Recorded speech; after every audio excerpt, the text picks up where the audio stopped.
ایک چھوٹے سے گاؤں میں ایک بچہ رہتا تھا جس کا نام علی تھا۔ علی بہت نیک، سچ بولنے والا، صاف ستھرا اور سب کی مدد کرنے والا بچہ تھا۔ ایک دن علی اپنی ماں کے ساتھ کھیت سے واپس آ رہا تھا۔ راستے میں اسے ایک ضعیف خاتون ملی جن کے ہاتھ میں سامان بھرا ہوا تھا۔ علی نے کہا، امی کیا میں ان کا سامان الفاٹے لوں؟ ماں نے مسکرا کر کہا، بیٹا نیکی کا موقع ضائع نہیں کرنا چاہیے۔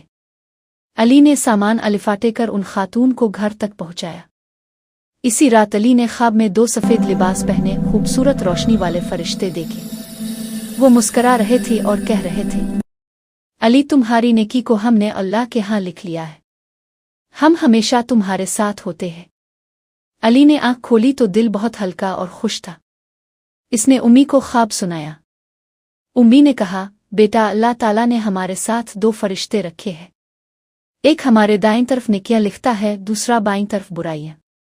علی نے اپنے دوستوں کو بھی بتایا، ہمیں ہر وقت سوچ سمجھ کر کام کرنا چاہیے کیونکہ فرشتے ہمارے ہر عمل کو لکھتے ہیں۔ علی نے نیکیوں کا سفر جاری رکھا۔